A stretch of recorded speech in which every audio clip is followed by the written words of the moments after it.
journey of nervous system regulation and self-awareness is that that's the most beautiful thing, is that you get your control back.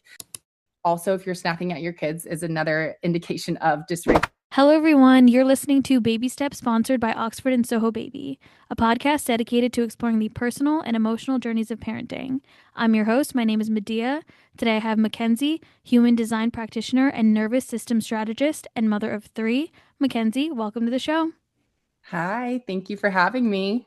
Of course. Thank you for coming on. So let's get right into it. So, for listeners who may not know, what is a nervous system strategist? Yeah. So a nervous system strategist is basically what I do is I help my clients identify where they're dysregulated and help them strategize a plan to get them regulated. So it's really just uncovering their lifestyle, their day-to-day decisions, and then helping them accumulate all of that information into an actionable plan. Whoa. So, how do you know when someone, or how does one know if they're dysregulated? Yeah, so that's a pretty loaded question because everybody is really different, but I would say like a common dysregulation symptoms are anxiety, depression, people pleasing, overthinking, tight chest. It could be even as far as like right now, I am a little bit dysregulated because I have cold sores. Like that is one way that my body shows dysregulation. So it's really different for each and every person. And so that is why, working with a mentor to help you identify, what are those symptoms and help you come up with an actionable plan on how to regulate those symptoms, because each symptoms, again, have different ways to also regulate. So, every person is different, but for the most part, it's anything out of the norm means you're Yes. dysregulated. Yep. Yep. So low energy. Yeah. Anything that I would say, just anything that is kind of crippling your day to day, that is a sign of dysregulation. Okay. Then, what are some common habits people think are helping them calm down, but are actually keeping them stuck in survival mode?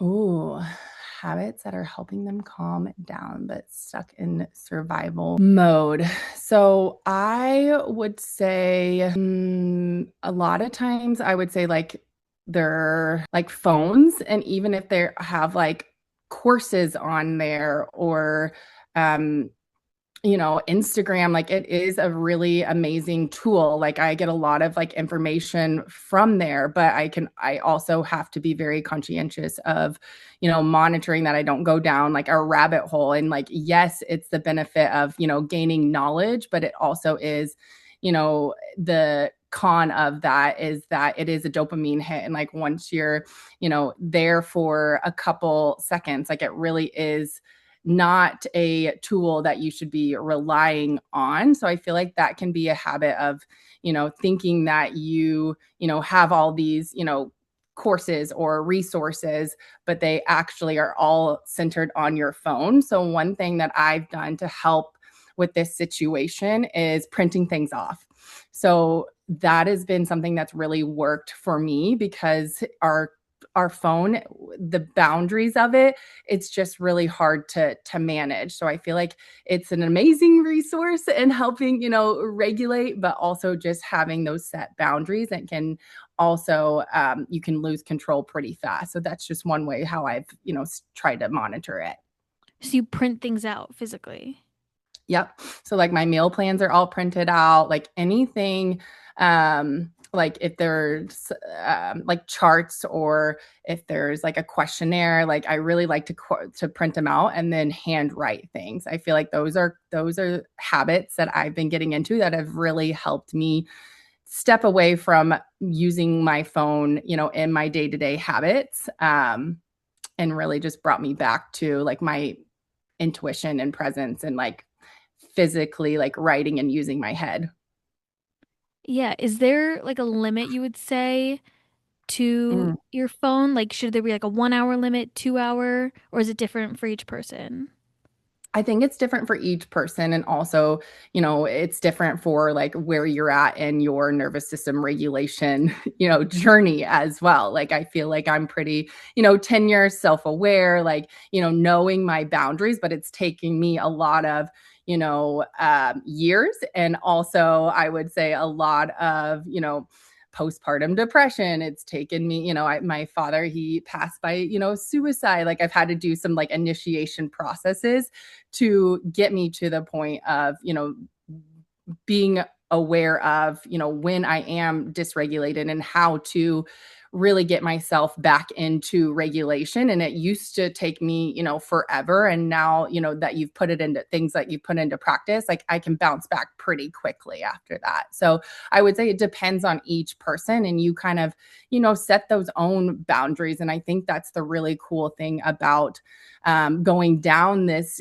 journey of nervous system regulation and self-awareness, is that that's the most beautiful thing, is that you get your control back, and so like I have a, set limit of 20 minutes. And that's whenever, I post, do a couple of reach outs, for any like messages for any of my, people on Instagram or whatnot. And I think that that's the really beautiful thing, is that you set your own time frame, but then you hold yourself accountable for that. And the individuals that don't meet that, I feel like it usually is a showcase of dysregulation. If you're letting yourself down on boundaries that you've set, like think about, your other boundaries that you're, setting for your, other peers. And I think like if you're letting yourself down, it really does kind of give you a, kind of gulp reaction, and make you think like, where else am I, letting myself down, or, who else am I, not holding my boundaries to, or what areas am I not holding my boundaries to? So I think it's just like a full circle question there of like, it really, once you are aware of, the areas of dysregulation, and you start to learn and how to, really break the cycles, break the patterns of that, it's such an amazing feeling of like you have so much control in your life. Yeah, what are some tips on regulating your nervous system? Yeah. So if you're just starting off, I would say like the main three habits or areas that I would recommend, especially, in motherhood, is breath work. Othership is an amazing app too. It also has frequencies that are in their breath work. So you're kind of getting, I always say, like a 2 for 1 there. But they have a lot of like speakers too. And so they're very, I would say, like selective on like their voices, and like it is like calming, or they do have energy boosts, breath work sessions, and they're, those individuals have like higher beat voices, so they've really taken into accountability of making sure that they're meeting individuals where they're at. But breath work is one thing. I would say like some type of meditation, or journaling, just something that's going to slow you down. So like finding out what that is. But meditation, journaling are always an amazing area. And meditation, I feel like it gets a bad rep. I feel like for a lot of like my clients are like, I don't have time to sit down for, an hour long. And like even just a quick like 3 minute like meditation like will go so far. Like that's what like whenever I started this journey, I just did like 3 minute meditations. And if like you can find 3 minutes of meditation for yourself, and if you can't, then that's where individuals like myself as a strategist will help you find ways to get more time to make sure that we're regulating your nervous system. So meditation, journaling, and then movement too. If that is a walk, if that is yoga, if that is even just like shaking for 3 minutes, like shaking your body out, that again goes such a long way. But I really want to say, like, start simple. I always say, like, start with just like 3 habits, or even just like one habit, each like month, like just start there and then you'll start to build. Like, there's habits that I've tried, a ton of and that didn't work. And there's habits that have actually stuck. And I know those are the ones that my body are reacting to and making it feel regulated. Yeah, meditation for sure in my life has helped me so much. I started with, yeah, like 3 minutes and then I could go to 10 minutes, 20 Yep. minutes. So I totally agree. Just building. And this is also for your kids too. Like they need help regulating. And so us as moms, like I can't emphasize enough that like what you do for yourself, like you should also be doing for your kids. Like, with massages, I feel like are such an important, moving your body, getting your lymphatic system, really cleared out. Like that's just important for kids too. So like you'll see me, like I'm always like massaging my kids. Like I massage like their chin lines like every single night, like their back, their spine. Like that is one thing. Like they need touched. And I think like for moms to realize that, and helping them support their kids and regulating as well. But I'm always like, the first step is getting mom regulated because she controls the energy levels of the house. So it's all determined on her. So self mastery of mom. But then the next, step after that is, helping the relationships part in your household get regulated as well. Yeah. When people come to you, what's the number one issue that people come to you with? I would say the number one issue is just like they've tried everything and like they just feel like completely hopeless, overwhelmed. The wellness industry right now, like even myself, like I feel like I'm a very knowledgeable person and there's so much information out there. Like I can only imagine for individuals who don't have even the knowledge that, I have and how overwhelming that can be. So I think it's just, they're coming to me as, a realist, as, a mom who's done this 3 different times. You've gone through, different, like I've said, like different areas of, life, good and bad. And so they just want like an honest opinion of, I would say, like wellness routines, wellness habits, and somebody just to kind of give them a direct direction on what that looks like. And that's where human design comes into play, is that it's basically like a blueprint to how your body makes decisions, how it processes. And that is where I started getting into nervous system and human design, because I found human design and I, realized, what it could do to my life. But I was so dysregulated that I was just reading it and none of it was implementing. And so that's when I got into nervous system regulation and started combining the two and realized that here's the blueprint that human design has. And now my body is accepting all of this information in because I am regulated. So it basically is, human design is a tool that helps you understand how you're naturally designed to live, make decisions, and use your energy so that you stop, really just forcing things and stop trying to be, other people, and to just really bring you back home to yourself.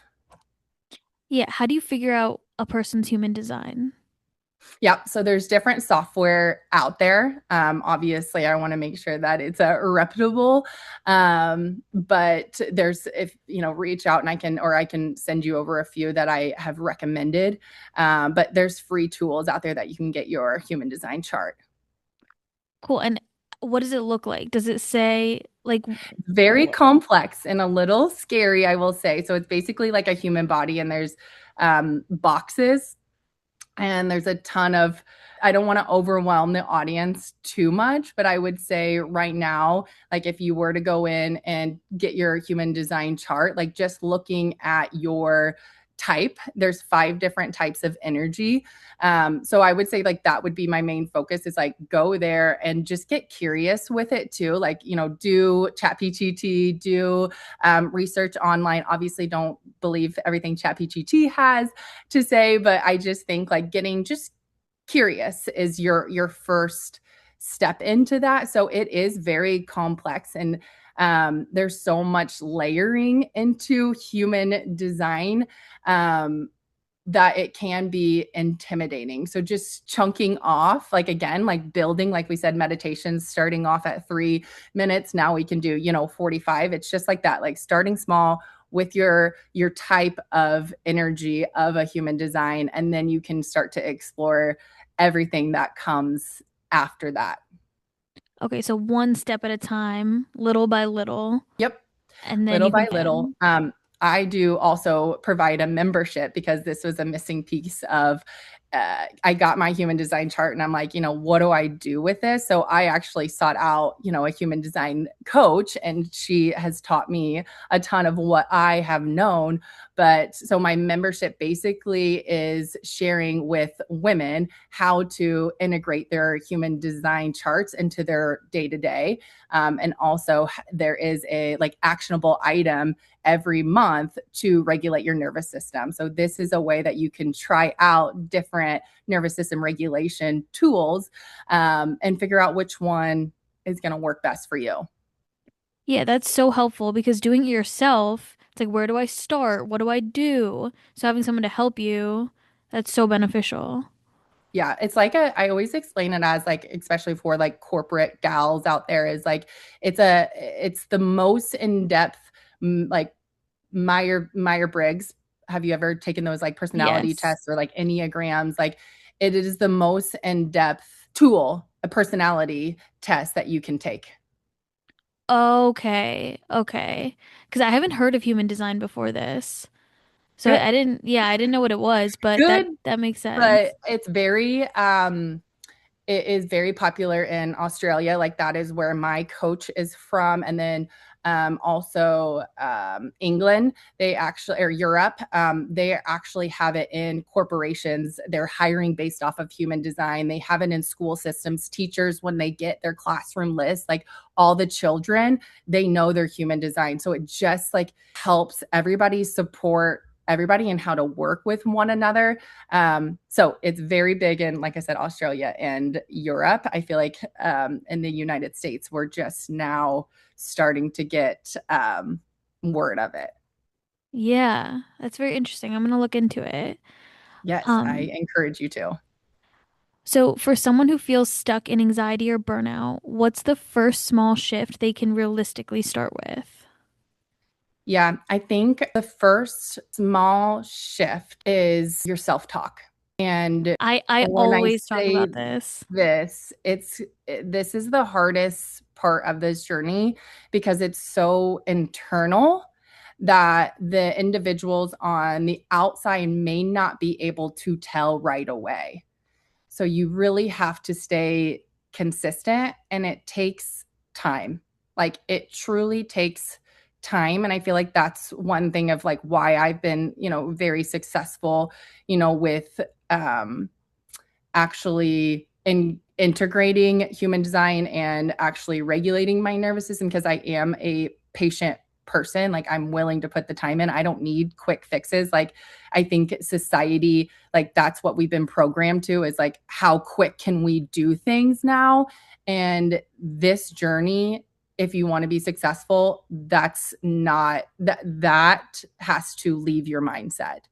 So self-talk is the first thing, and it's hard and it takes a lot of practice, but I would say like just start with your like I look in the mirror. I have a mirror beside my bed, and I wake up and I rise up and I literally say like what my intentions are, like who I am for that day. And I think that that's one thing that's like really helped me. But just start talking to yourself nicer and giving yourself a lot more grace. Like if you snap on the kids, like yes, it feels like crap, but like know that like you're only human, and there's ways like also if you're snapping at your kids is another indication of dysregulation. And so just know that like I feel like that's going to be like your first step, is just like talking to yourself nicer and giving yourself, like I said, a lot more accolades, and celebrating like the little things too in life. Like if you snapped at your kids and you were aware of it, and then like the situation came about again, and you stayed calm, like being able to be aware of those and celebrate those is so important in this journey. Yeah, I think that's so important. I think that's the number one thing because the way that you speak to yourself spills over in every aspect of your life. Yeah. So being kind to You don't yourself, have giving yourself self-love grace. for yourself. You can't have it for others, is my opinion. I completely agree. Yeah, like positive affirmations or having post-its on your mirror. I remember I Oh, started yeah. doing that and it Yes. helps so much. But when people hear that, they're like, "Oh, well, what's that gonna do?" Like I've talked to people and they're like, "Ah, well, what's that gonna do?" I'm like, "Trust me, it makes a huge difference." Yeah. Like dishes, I hate doing dishes. Like this is just kind of like a silly situation, but obviously like you can understand that it can be in all aspects of your life, but like dishes, I really hate them. And so like honestly, like now whenever I do dishes, I meditate. And when I say meditate, I am basically sitting there and doing gratitude, like saying, I love washing dishes. I love being a mom. I love having dishes. I love, warm water. Like just trying to be in that moment and just pinpoint all the things that I love. Because if you're constantly saying, like, I hate dishes, like you're going to go nowhere. And it's just going to be a task that you absolutely, hate day in and day out. So, how you're reprogramming your basically your subconscious into loving doing dishes. And that's just like a small area of life. You can obviously see how this can, be way more impactful in your life. Yeah, positivity can change anything and everything. Like if you're negative, it doesn't help you in any way. So what's the point? Amen. Yes. Yeah. Um, Final question. What advice would you give to parents listening right now? My biggest advice is to find out your kids' human design because that's been so life changing for me. Like today, I got into some advanced human design aspects, and all of my kids are actually different types of human designs. So it's amazing because I feel like I'm getting to understand, an assortment of different human design types. So it's great for my position. But it also means that I have to, think differently about our routines. So like summertime is coming, they're going to be home with me. Like my daughter, she is super intuitive. She is like an observer. And so like they, as a suggestion for that, is that in the morning, like letting her have like a little bit of a slower time to get into activities. My son, he is actually a projector and he likes to feel things. So he's my little like explorer. So like touch, everything, like movement is like huge for him. And then my third son, he is a manifester is what it's called. He's super sensitive. He needs like very structured routines. As my other two kids, they can flow way better than him. So it just brings a different dynamic and it makes me aware. So like when we leave, our house, I'm ensuring that, we're telling him like, okay, like we're going to leave in 5 minutes, like making sure he's aware that he can, kind of prepare his nervous system that we're going to leave the house. We do like little shakies, shaking out his arms, shaking out his legs, like getting that nervous system calmed down. So it's just prepared me and helped me support my children better. So that would be my number one advice. Yeah, this sounds very useful. I'm definitely going to look into this after this. Yes, you should. It's life changing. Yeah. That's all we have for today. Listeners, thank you for tuning in. MaKenzie, thank you so much for coming on. Thank you You, for having me. It's been awesome. of course, you've been listening to Baby Steps, sponsored by Oxford and Soho Baby. Have a great rest of your day, everyone.